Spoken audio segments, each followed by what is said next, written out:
just an overview of the Medical Center Library. We are going to be recording the session. So Kayla, who's on the Medical Center account, she's going to start recording in a moment. Oh, nope, she already did. Thank you. And we also have the links, or a link to the live presentation slides that you can get from the chat if you'd like to follow along.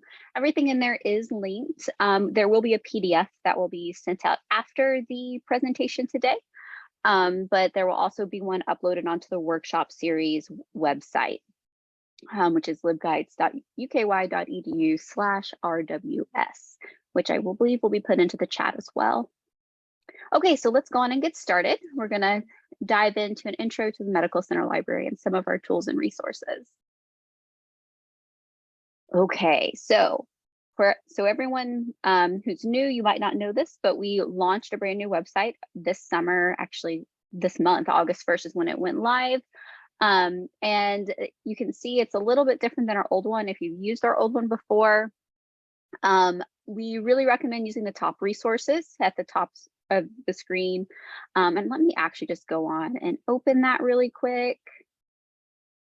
So this is the new website. Here's the health science databases. If you click on that, you can actually view databases by discipline. So every college on the health science campus has a liaison that serves them. And we as liaisons help curate this list of databases. A lot of them are duplicate, but again, if you just want to go to your discipline, you can select those there. We also have quick links to databases that are commonly used by our users. And I'll get some more into our research guides, but we have lots of different types of research guides, and we have them by discipline. So if you're not sure where to start, you can always look at one of these discipline-focused guides. They're specifically developed for the curriculums and the resources used by people in these colleges. So that's a really great place to start if you don't know where to start. We also have these research help guides. I'm going to be going over a lot of these today, but again, you can find them from our homepage as well. And then our special topic guides. Again, I'll be going over some of those in a moment. There's also our health science journals list. So this will take you to Browzine. I will show you all what this looks like as well on the mobile devices and how to set up a Browzine account. We recommend using this to find journals. It's a little bit cleaner than using our old InfoCat link that we had at the top of the page. I just think it's a little bit more streamlined and you can get access to PDFs a little bit easier, and it's tailored to biomedical and health sciences on this specific page, but you can again search anything from anywhere across campus in Browzine. And then again, here's our research workshop series and our Ask a Medical Librarian. So that's just kind of the rundown of the website. I'll get into some of our teaching support, our systematic review support, and our lit search support. That's also going to be in the presentation today. Let me go back to my slides. Make sure we're presenting. Can everyone see that okay still? Yes. Thank you, Kayla. Okay, so let's go on to the next thing. So what can we help you do? We can help you with consultations. We can meet with you, talk to you about your research project or the search you're trying to do or what information you're trying to find and help you through that process.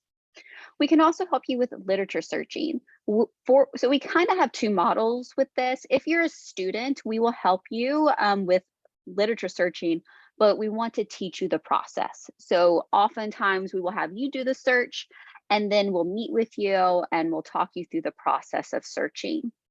If you're a resident or clinician, we can do those for you. So there's actually a literature search request form, which you'll see at the end of this presentation, and I'll show you that too. We do educational sessions like this one, but we also can do specific ones on searching and resources and specific tools that you might be more interested in. We can do those one-on-one. We can do those with groups, however you would like to do it. We can create specialty guides, which I'll show you in a moment as well. We can be your collaborators in research, and we can provide EndNote help.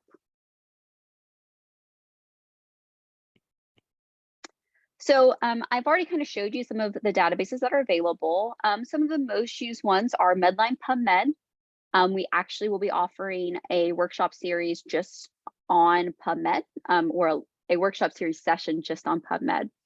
And that is coming up in a week or two, I believe. And then we also have Cinol, Embase. Embase is another tool we will be highlighting in the workshop series this semester. PsycInfo, UpToDate, and LexiComp. And we have tutorials for all of these on our workshop series page or on our website. So we do update these frequently. We do PubMed every semester pretty much. But if you are interested in one of these databases and we're not offering it this semester, we have recordings that aren't very old because we do update them frequently. And again, you can meet with us if you have questions about these databases. The other tools you should know are Browzine, LibKey Nomad, and EndNote Click. I have some slides about those. So let's dive into Browzine. I just showed you that a moment ago, but Browzine allows you to effortlessly access journals. It allows for browsing and reading. It syncs to the UK Library's collections, whether you're on campus or off campus. You don't have to continuously log in like you do in other tools that we offer. It authenticates you one time. It can be accessed on your mobile device or your computer. It can actually, there's a mobile app as well. And this mobile app, you can kind of see on the right side, you can create bookcases and bookshelves and follow specific journals and be alerted to when new issues have been released. So you can see on the right side of the screen, the 1 and the 5 there, those are showing that I have new articles available to read. You can also view them inside of the app. So wherever you're at, you can get the PDF sent to you. And on the right side, on the far right side, you can kind of see what the browsing function looks like. You can select a journal and browse through different volumes and issues. So this is really, really handy to a lot of people. It's one of the resources people wish they knew about sooner. So I just always like to highlight it. And if you have any questions about it, we have a tips and tricks video from last semester or the semester before on the workshop series site that actually will do a demo of this. But this is essentially what it looks like on your mobile device. LibKey Nomad and EndNote Click, which I'll talk about in a moment, are browser extensions. They assist you with accessing library resources. So if you're in Google Scholar, you're on Wikipedia, you're on a journal website, wherever you are, you're not affiliated with UK at that point in time. So you're not on our network, you haven't logged in through our proxy, or you're not on VPN, these will access our collection and provide you PDFs. It's a really streamlined way to access PDFs. It also works in our databases. So sometimes our full text link is broken or is not linking properly. These usually do link properly. So we have download instructions here. That links to our account to set up page, but that link right there will link you directly to LibKey Nomad. Another tool is EndNote Click. EndNote Click is also a free browser plugin. It will allow you to access PDFs as well. We like to use these in tandem with one another because they work differently. So EndNote Click works really well in EBSCO databases like Cinol or PsycInfo. LibKey Nomad works really well in PubMed and Web of Science. And some of them work in Google Scholar better. So it's really good to have them both installed. They both work in Chrome and Firefox. I don't believe they work in Safari yet, but they do work in those other two browsers. Okay, so we're going to get into some other resources. There's accounts to set up, which I just kind of highlighted a moment ago, but I'll show you what that looks like. We're going to talk a little bit about EndNote, the different type of guides we offer, our literature search request form. I'm going to highlight some of our research workshop series and our special topic guides. So first up, accounts to set up. So this is a one-stop place to find instructions on how to access specific library resources. So things like LibKey Nomad and EndNote Click. There's also information about Orcid IDs, how to set up Browzine, how to create an ILL account. So if you are unfamiliar with ILL, it allows you to request articles that UK Libraries does not own and we can get those free for you from other libraries that are affiliates of our Iliad program. So that's a really great tool. It is now tied to your link blue, but there is some setup instructions there. You do have to do a little bit to register your account. Up to Date is another tool that you will find here. We have, you have to authenticate every 90 days on the Up to Date account on our network. So we walk you through that. There's a video here if you have questions about that or want to walk through it. We also have PDF instructions. And then again, some of the other things I've talked about, and I'll talk about more about Orcid right now.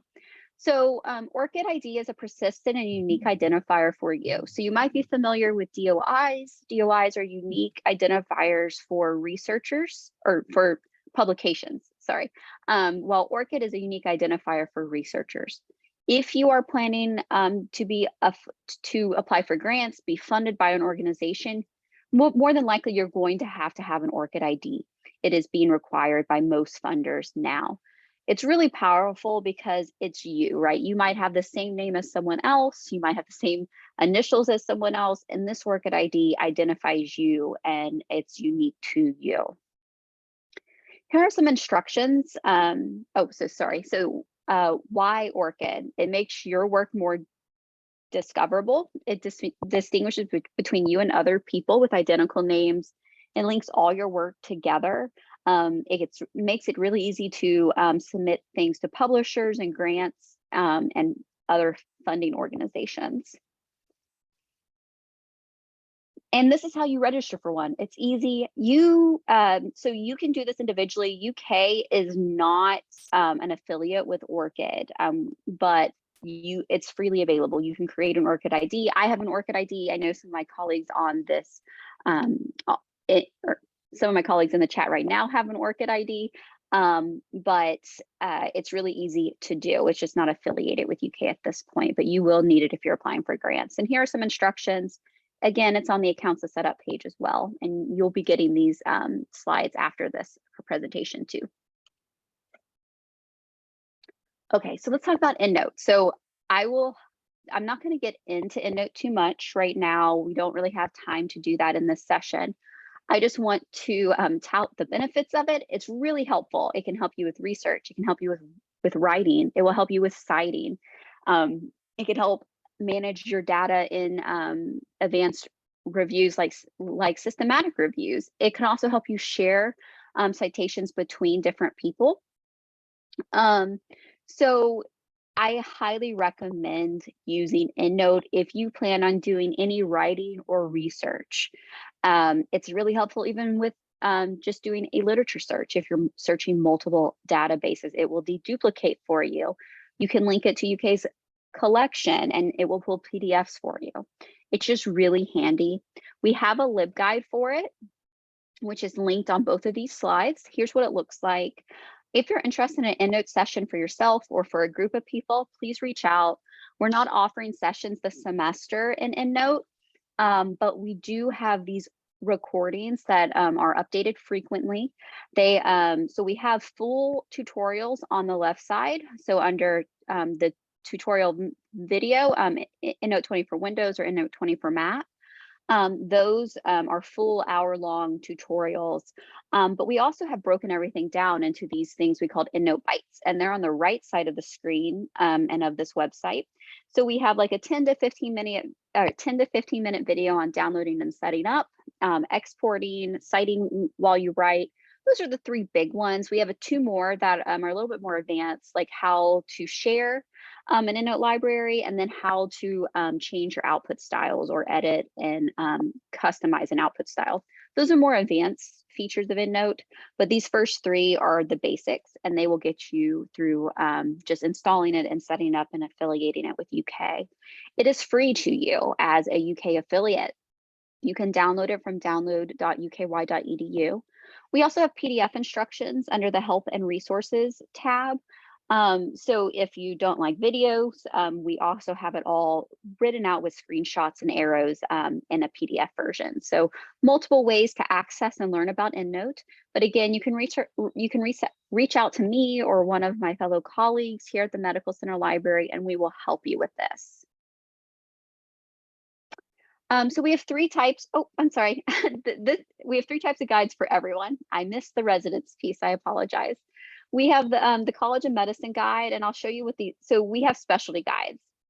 We have them for medicine, dentistry, pharmacy, public health, and health sciences, and the College of Agriculture, Food and Environment. I'm going to show you what the medicine one looks like. That's just what the one I maintain, so I know the most about it. But again, like I showed you in the beginning, you can access them from dentistry and medicine and public health and some of even the smaller programs, not just the colleges, have specific guides. I believe the physician assistant program also has their own guide that it is similar to these guides that I'm going to show you. We also have specialty guides and course guides. I'm going to show you some medical specialty guides. But if you're interested in a course guide, if you are a faculty member and you're teaching a class, please reach out. We can actually develop individualized course guides for you as well. And we can also do special topic guides, and I'll show you some of those that we've developed here at the Med Center. So this is the College of Medicine Library Resource Guide. Most of them look like this. So our dentistry one is very similar, our nursing, our public health, all of them are very similar to this guide. We have geared everything to specific disciplines or specific populations within the different colleges. So this is what I was saying is a really great first stop for you if you don't know where to start. And each liaison is on their individual guide. So you can see I'm here on the right side. You can schedule an appointment with me. Most of us have our schedule an appointment on. So if you're interested in finding out who your liaison is, this is a great way to find out. And you can schedule an appointment or email us or learn just about resources here. So these are the specialty guides. These are kind of unique to medicine. And I think health science has the physician assistance one as well. But I have developed specialty guides. So if you're in medicine and you're a resident, there might be a guide that's specific to your discipline that I've worked with your division to develop. And these specialty guides exists for very specific specialties. If you want one, if your area would like one, you can reach out to me directly. Or if you're in a different college and you would like one, you can reach out to your liaison and we can talk about what guide will fit your needs the best. But if you're just a user and you're interested in learning about these different areas, these specialty guides could be helpful just to see what resources are used in those different divisions and departments.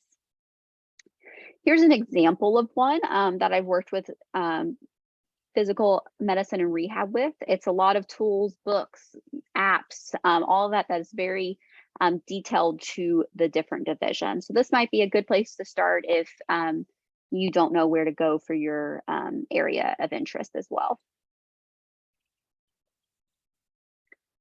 And here are all the ones, we actually just launched one for psychiatry as well. I'm in the process of developing one for rheumatology. So there's lots of different areas and these are growing. Again, if you have an interest in having a specialty guide, please reach out. We also have special topic guides and these span the different disciplines. So we have evidence-based medicine, our research and publishing and health science guide, and our systematic review guide. And here are links to three. These are all clickable. You can come back and click these. If we're missing one, please let us know. We'll be happy to develop one. The first one I talk about is our evidence-based medicine page. And it is updated fairly regularly. We have tools and resources here that will support evidence-based medicine. There's links to different resources. There's some videos that I've created on background and foreground information. There's some tools on how to break down a clinical question to make a searchable question, and different tools like that are available here. We also link to different calculators. We don't maintain those tools, but they're just in one place for you to access. Our other one is research and publishing in health sciences. We often do a session called Elevate Your Research. We just did it last spring, so the video on the workshop series page is up to date. And we go over the different sections of this, but we can help you measure your impact, sign up for your Orcid ID, how to use open access or publish in open access. If you're interested in research and your data management, we have information on how to use DMP tool, what services are provided by UK libraries for data services. There's information about Open Science Framework, which is a great place to publish protocols or work in a team-based environment on different research projects. There's information on EndNote and systematic reviews. We also have some information about the public access policy and some different guidelines and how to avoid predatory publishing and how to decide on a journal. So this is all available on this guide. It's a lot of information. So if you have questions about it, please check out the guide, but also feel free to reach out to us. Okay, our systematic review guide was just launched in the spring. We've actually developed a brand new model for systematic review services. This is a very big growing area on campus for people to be doing this type of research. And we provide 3 different models. You can see them here. We can be consultants, facilitators, or collaborators. There are different rules that we apply to the 3 different levels and what we will do. And again, the guide, as you can see, is developed around these 6 areas: how to develop a question, how to create a protocol, how to search for literature, conduct screening, appraise and synthesize, and report your results. We keep this updated. It has all the new standards when Prisma comes out with something new. We also have a consult form here, so you can request a consult. We ask that you fill that out to the best of your ability. It's a pretty long form, but that's what gets us started on the process. So again, here are the service models.